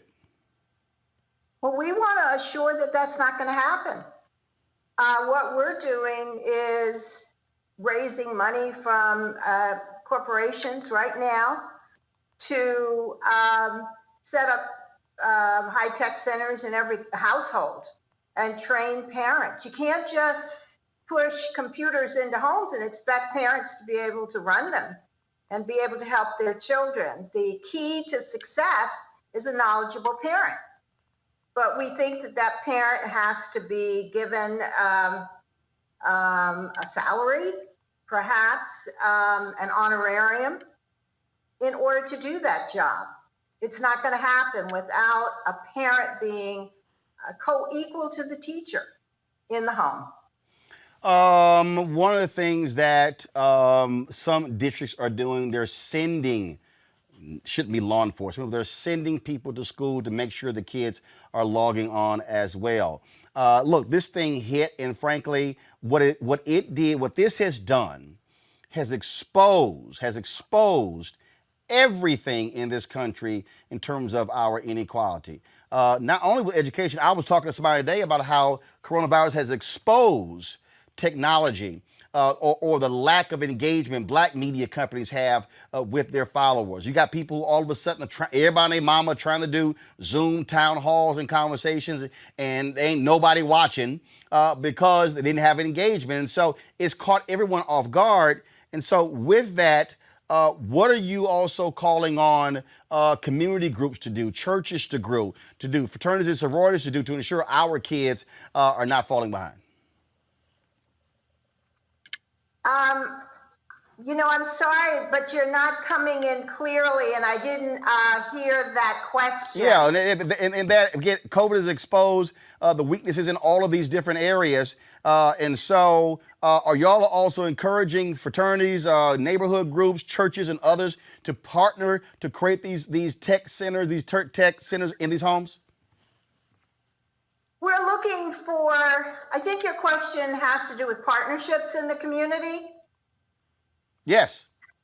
And we're absolutely looking to enrich the community. We want to do this across every community with churches, with other not-for-profits. We want to build a platform with high-tech social and emotional skills, as well as the academic curriculum, to prepare parents and their children for, I think, the resilience and that they need to have in order to sustain this period, a very difficult period in American history. All right, then. Where can people reach you with Urban Tech to support what you're doing, Patricia? Would you repeat that? How can folks reach you at Urban Tech? How do they get to us? Yes. Okay, well, they can come to pcp.urbantech.org and visit our website and get all the information about our program. And then give us a call if there are any questions, or if they would like to have us come to the community and make sure that their parents are trained. All right, then. Patricia, I appreciate it. Thanks a lot. Thank you. Greg, this thing is, look, you're experiencing that, Greg, right there with Howard University. HBCUs are experiencing that. And we're talking about college students. I mean, my goodness, if we start talking about elementary kids and middle school students and high school students, it becomes even more of a problem. I mean, this is, look, I keep telling everybody, okay, y'all need to forget this nonsense that we're going to be back in classrooms in January. No, at the earliest, we're not going to be back in classrooms until fall 2021. At the earliest. I'm not even confident about fall 2021. This is going to be an issue for us. Absolutely. It is, and I won't call it the new normal, because the old normal wasn't good. And this isn't good, but it has the potential to be something very different. It is the end, in many ways, of the university as we knew it prior to this spring. You said, Roland, I think you put it, the day when New York City announced that they now are fully open, but it's about 50-50, about half of those students. We're not, if this virus disappeared tomorrow, we're not going back to the world before, because what has been revealed is what is essential to learning and what is not essential to learning. There's a whole generation of administrators who are going to have some defending their jobs to do. Oh, there you go. Going back into these brick and mortar. You know what I'm saying? So when you're talking to this sister, when I'm listening to you talk to Sister Bransford, who's been in this for a very long time, who came up through IBM, came out of North Carolina, through Washington, D.C., these barriers, and who's now trying to figure it out. Trust me, none of us have the answer, but I can tell you right now, education is about teaching and learning. And what this country is going to have to learn now is that there is no substitute for supporting teachers who have content mastery and the capacity students acquire it, and those soft skills and those transferable skills. So we're not going back to the way it was, brother. This is the end of education as we knew it. So if we don't do something, we're going to see not only declining enrollment, because we are seeing these students, K-12, I'm talking to teachers every day, they are literally disappearing from these virtual classrooms, brother. We're going to have to invent education in this country. I won't say reinvent, because public education was never a priority in the United States of America. See, Reese, the reason why, and let me be clear to our people in this segment, we're not just going to be doing school choice and charter schools and stuff like that in the segment. It's an education segment. Yeah. And I've had people, Reese, I don't know why, it's like, you trying to end public education. I'm like, no, I'm not. I said, but also I ain't stupid. Mm-hmm. My deal has always been, if there's a mechanism that's created where we can teach our own, I'm 100% down with it. Like I told people, I can't be against damn charter schools or online school, but then I support HBCUs. Mm-hmm. To me, it's the same thing. It's the same thing for me. And so here's the opportunities, which is why we had them on. And I keep saying to other black people, y'all, this is a moment of opportunity, black people. If black people who understand technology can come up right now with ways to educate our children virtually, this is the moment. I got to find the photo. Did y'all see a photo of a brother, I think he was in Nigeria, Kenya, or Ghana. And he had, it was an amazing photo. I wish I could find it. He had 50 or 60 monitors. I did see that, yeah. And he had each one of his students in the monitor. And he was sort of looking like Captain Kirk, standing in the center and was sitting here educating those children in this virtual classroom. I need black people to say, yo, we got the smarts, we got the knowledge.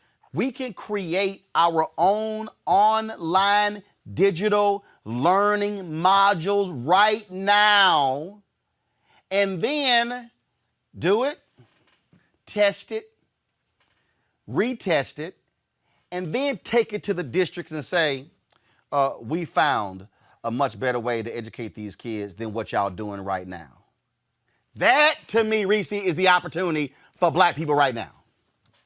And I think that people are going to seize that opportunity, but I think parents, more importantly, are going to seize the opportunity because a lot of parents are frustrated with the quality of virtual education. I think that everybody appreciates teachers and the remarkable challenge that they're trying to overcome in these unprecedented times. But a lot of my friends are finding their own resources, finding their own curriculums, finding people on YouTube channels that are more engaging for their kids. And so I do think that there's going to be a different market for it. But we also have to take into account the affordability thing. We're all paying taxes for public schools. And so what happens when those become less effective, when the attendance goes down and things like that, and parents have to supplement what they're already paying in taxes to try to find curriculums that work for their students. I know that one of my friends, for instance, is people have recommended curriculums that are $200 or programs that are several $100s. Well, that is unaffordable when you're already paying taxes and you already have all these other challenges presented by COVID. So I do think that there's going to be a new education economy. And I think that people are going to, whether it's on the books or off the books, find a way to keep their kids engaged as much as possible. And we just have to, hope that that these programs are in fact effective. And I think that the key to what you said is that test the programs for their efficacy and not just, hey, this is something that's just fun, but then the kids are still falling behind. I think the testing part is crucial, but then who's evaluating the test? That's another crucial part of it as well. Erica? Sure. And I mean, this is a moment where parents are overwhelmed. You have a lot of the kids that are suffering. Their parents are essential workers. And so they're toggling between COVID-19, appropriate housing for their children, and now particularly for people that have 2, 3, 4, 5 children, have large families, having to toggle that responsibility amongst all of those children. So you want to just add this, one of a 2013 report that our guest, Miss Patricia, she cited the Organization for Economic Cooperation and Development in 2013 said that the United States, particularly youth and adults, were less proficient or far behind proficiency as it relates to literacy, math, and tech-rich problem solving.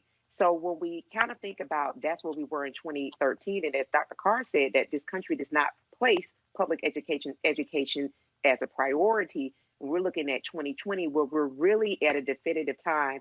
It's not just about the schools being able to collect additional dollars for having bodies, but also making sure that under these circumstances that kids are learning and thriving, particularly those kids that were not already learning and thriving and needed extra attention.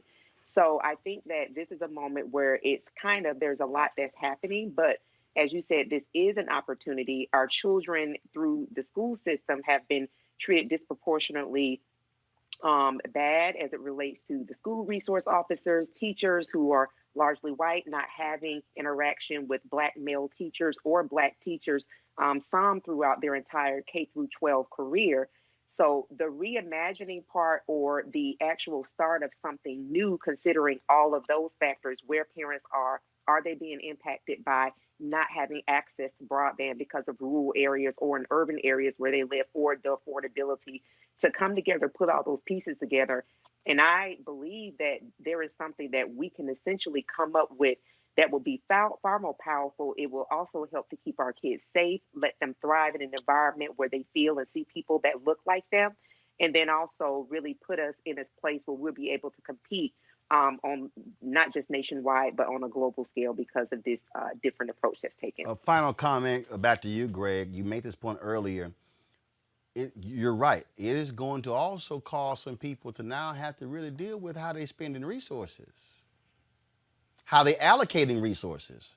And it's also about to expose some folk who ain't needed in education. Roland, you know, it's funny. I think what you said earlier again, all has been revealed.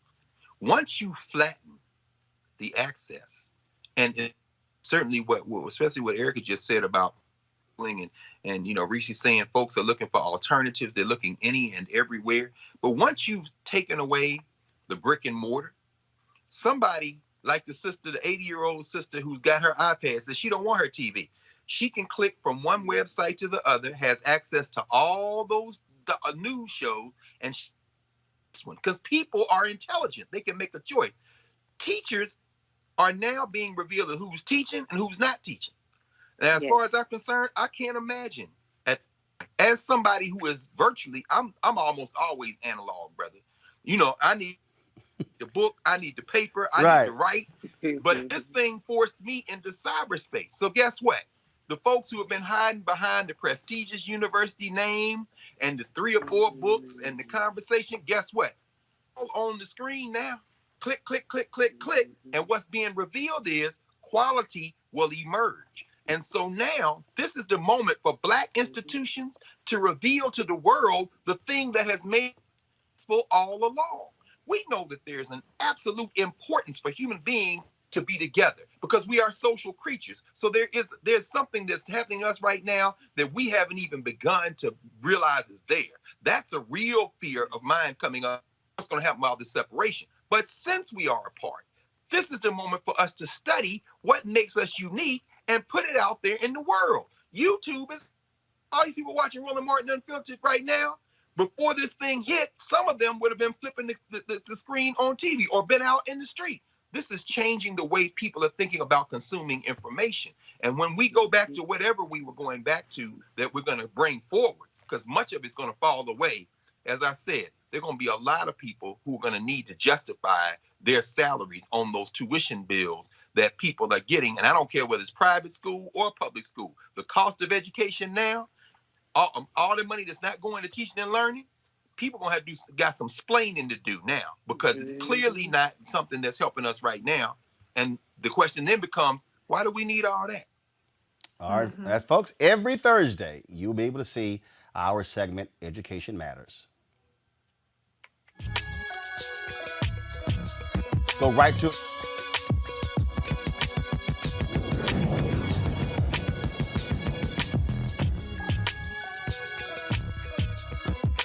All right, folks, we come back on Roland Martin Unfiltered. The governor of Alabama apologizes to one of the sisters who was hurt in the 16th Street Baptist Church bombing, and we'll talk about the California law that could lead to reparations in that state.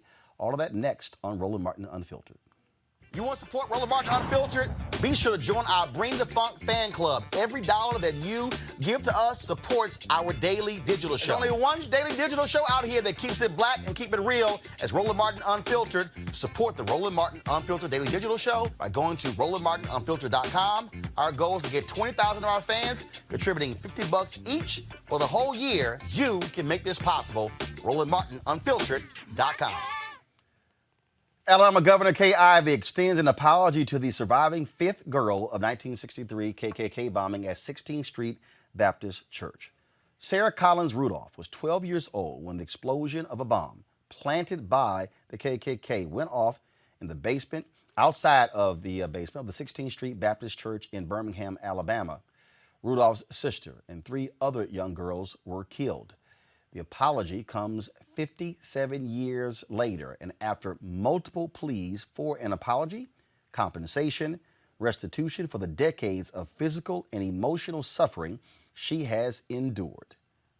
Well, we'll see if that money comes next, Reese, but this is obviously, it does matter.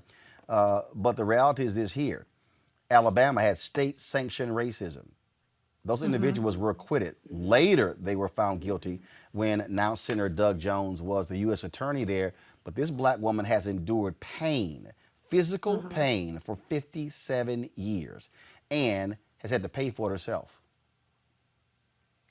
Yeah, it is very, very, very belated, but I can't help but feel like it's still a welcome development. You know, we always talk about what justice looks like, and I don't know if it's possible to give anybody justice in this circumstances, but I just think that it's long overdue. I think that it's a positive development that it's happening right now. And you mentioned Doug Jones. I just want to mention that he's running for re-election too.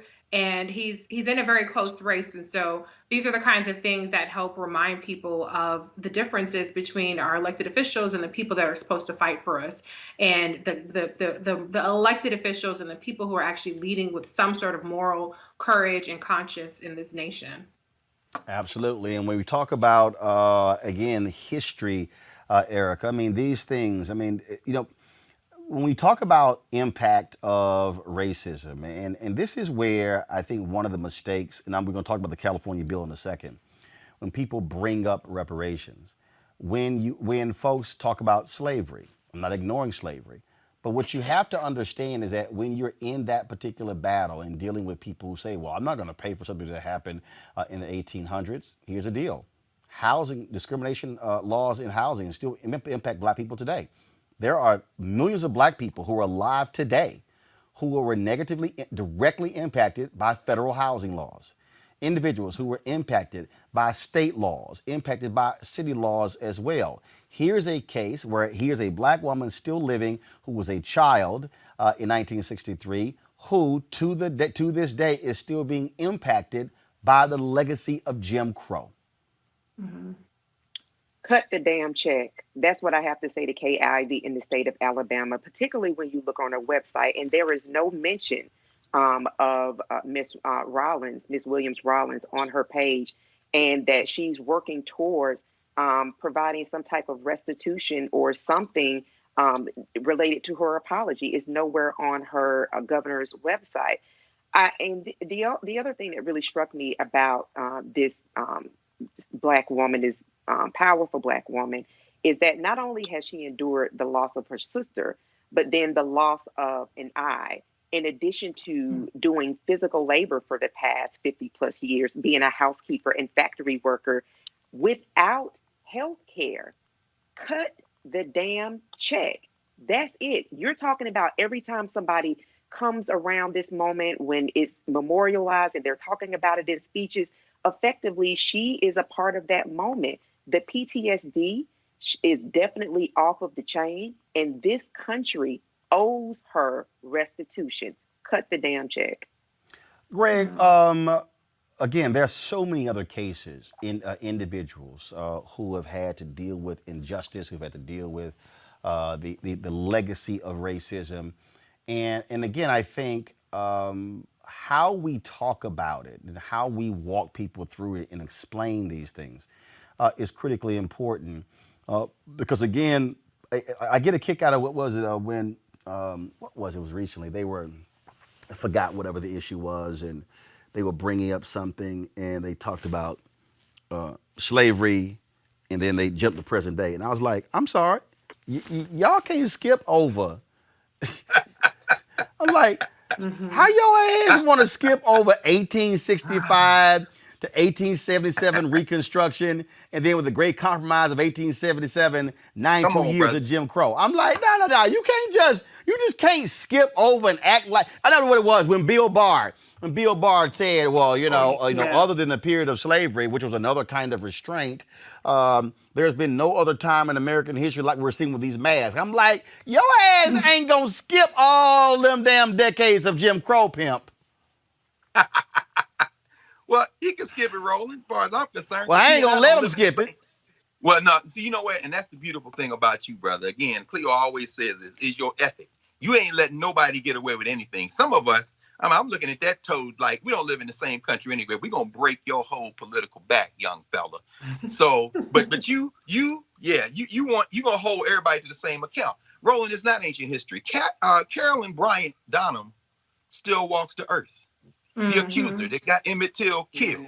So Mike Epstein is going to need y'all to come out and break the back of Cindy Hyde in the state of Mississippi. In Alabama, Coach Tuberville, shout out Coach Tuberville, all them black men helping you try to win some games at Auburn, and Charles Barkley out here talking crazy out of both sides of his mouth. Coach Tuberville, you need to have your political back broken by black people and white human beings in the state of Alabama. K. Ivy.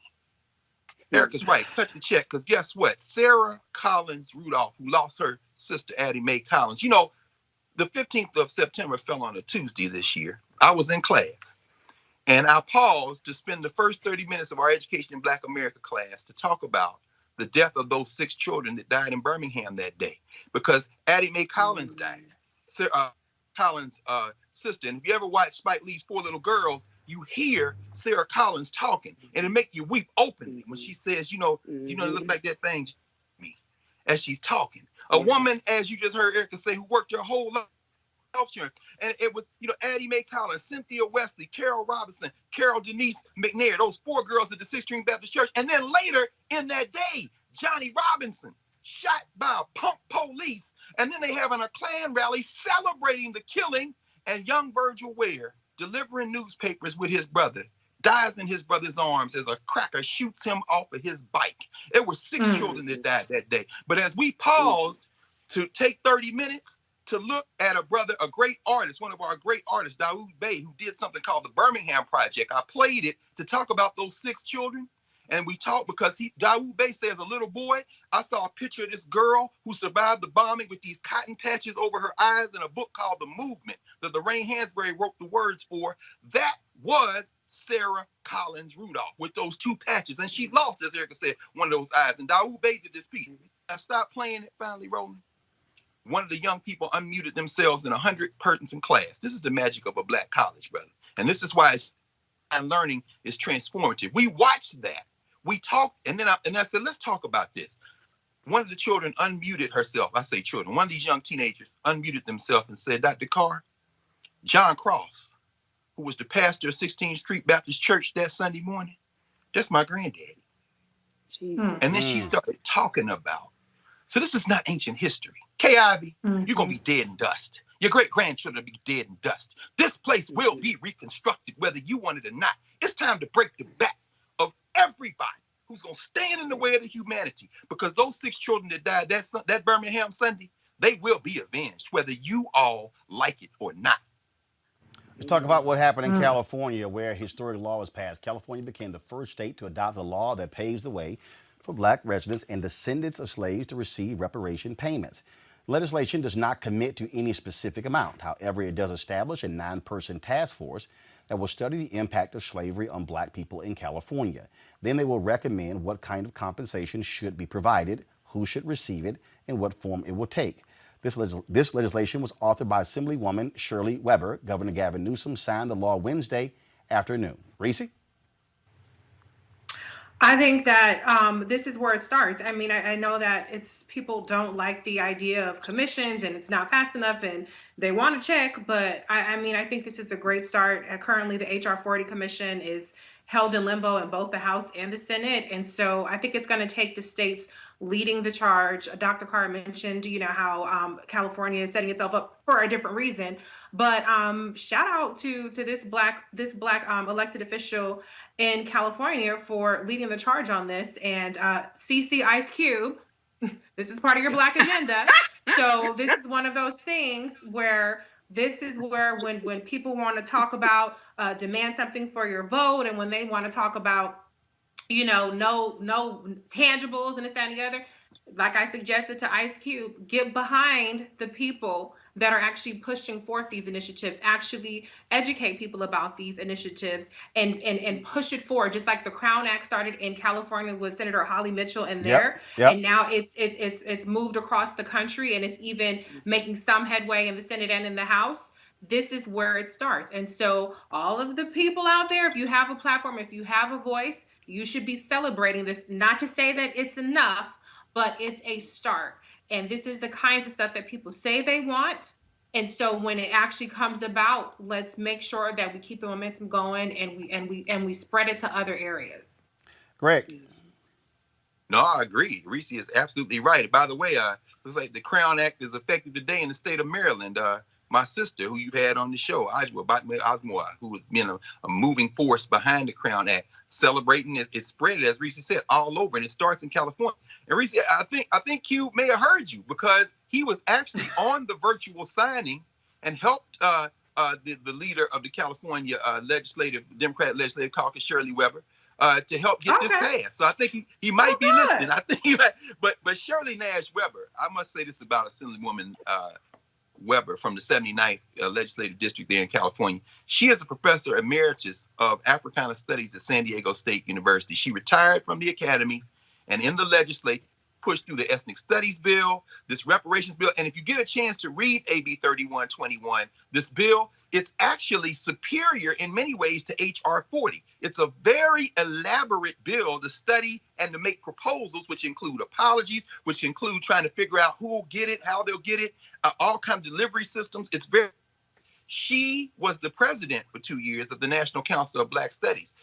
She is living evidence, this Black woman, who is a leader in the California state legislature. She is living evidence of why it's important to study your history and culture.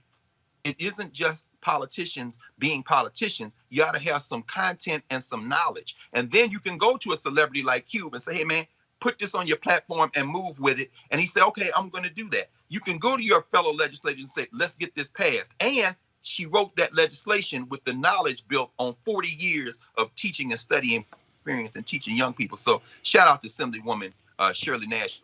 That's a great job. I do want to get to this story here, Erica. Federal law enforcement officials were told to make public comments sympathetic to Kyle Rittenhouse, the 17-year-old white supremacist charged with fatally shooting 2 protesters in Kenosha, Wisconsin. The internal Department of Homeland Security talking points suggested that they note that he took his rifle to the scene of the rioting to help defend small business owners. The talking points also say Kyle, quote, Kyle was seen being chased and attacked by rioters before allegedly shooting 3 of them, killing 2. The document instructs officials, if they are asked about Rittenhouse, to say they are not going to comment on an ongoing investigation, and to say that what I will say is that Rittenhouse, just like everyone else in America, is innocent until proven guilty and deserves a fair trial based on all the facts, not just the ones that support a certain narrative. This is why we try the accused in the court of law and not the star chamber of public opinion. Bottom line here, Erica, Donald Trump pretty much followed those talking points. This is how, again, how this administration, how they provide aid and comfort to white supremacists.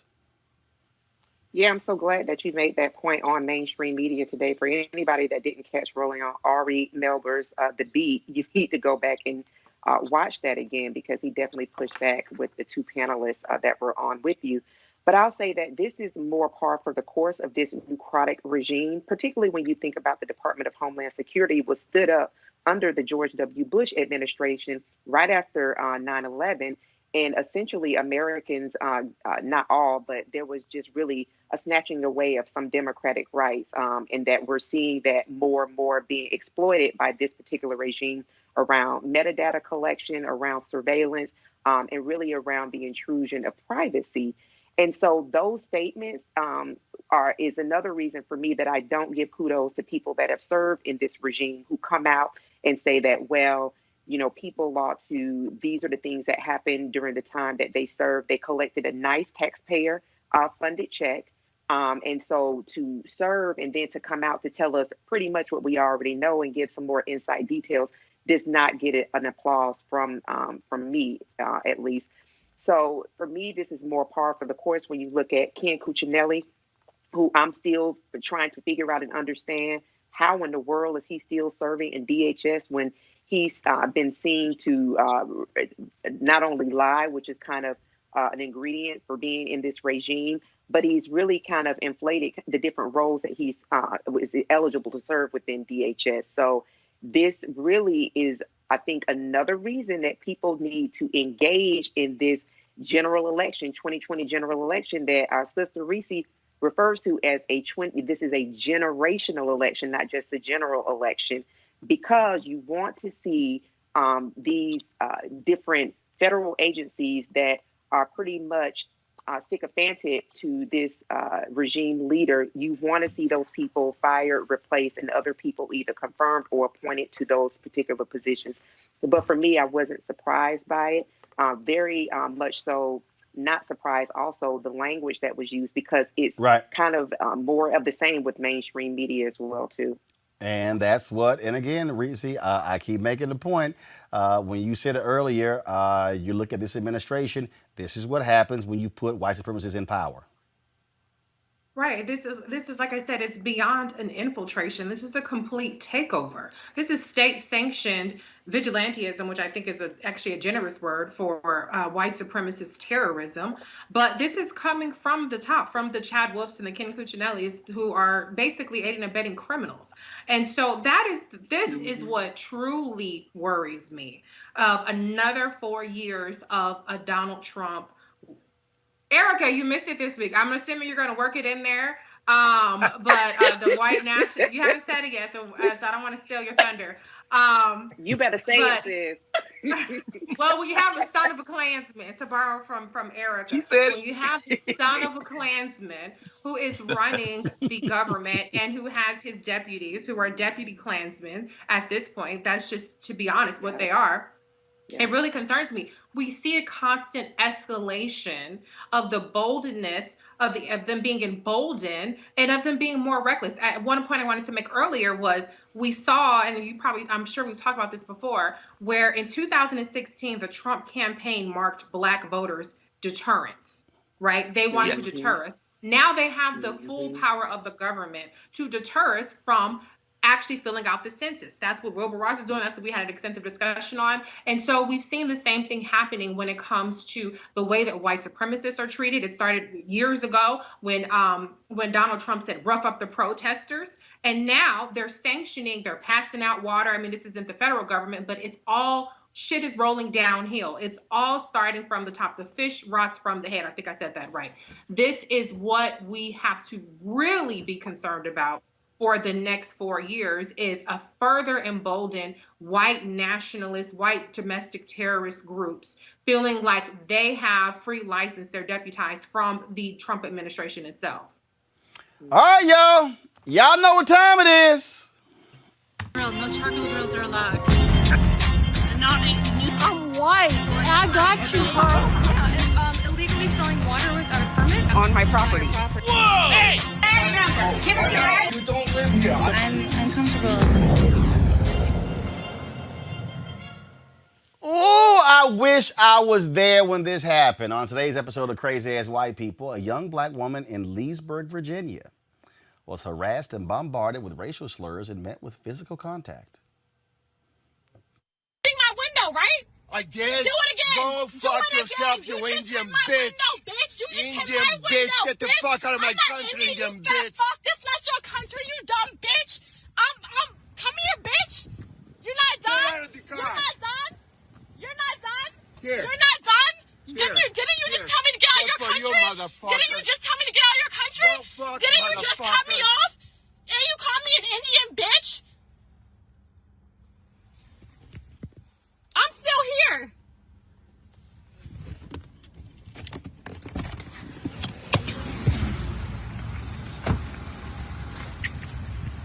You have me fucked up. Now, Greg, you know, first of all, I live in Leesburg. I'm trying to figure out where in the hell that CVS is, because I want to drive by there every single day. I know you do, brother. I was watching that video like, okay, let me see if I can make out that car.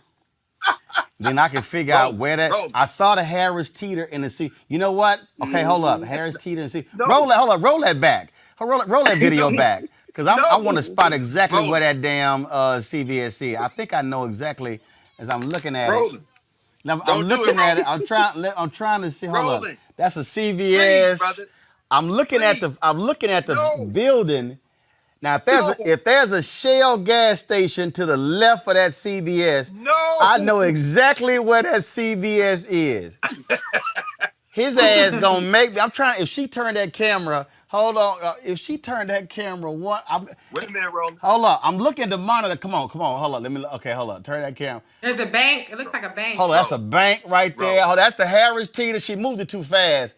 I think I know what I think I know it. Hold up, I'm gonna have to find that CVS because I'm gonna have to pay a visit. I'm gonna have to go pick up some Band-Aids or something, Greg. That's right. That's why you want to go there to get Band-Aids, because if Robert or Scott were here right now, and I'll stand in for them without being of counsel, I would say what they would say to you is, you don't want to be doing that, brother. Because I'm just gonna drive by and my big ass Navigator, little bit ass car he got. I'm just gonna drive by Reese. I'm just I'm just gonna do a little house call. This is why I've been telling people, carry that mace. Shh, your mouth is open. It's all in your mouth now. Can't get it in your eyes. Hey, all I know is it. I feel threatened. My life is in danger. Hey, Erica, if you come near my car, I'm about to stand my ground, and don't be surprised if your ass get hit by that door. Let me tell you something. It is nothing but the grace and the blessing of the Lord that they have not ran into an Erica or a Reese. That was a lot of talking that was going on, and definitely not advocating for people to be violent. However, when we're in an environment of COVID, first of all, you shall not transmit airborne particles to this one, because when you do, now I'm taking that as a threat and an attack on my life, and you're going to get all these hands, which is built on lots of military experience. Plus, I was raised by a Marine.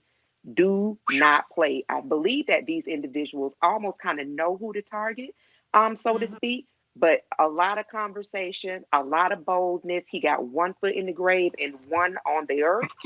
He could have got it. All I'm saying is, if folk want to keep sitting here playing these games, y'all gonna get hurt. I keep telling these folk, y'all gonna get hurt if y'all keep playing these games, because look, this a whole different crew now. And I believe y'all last story we about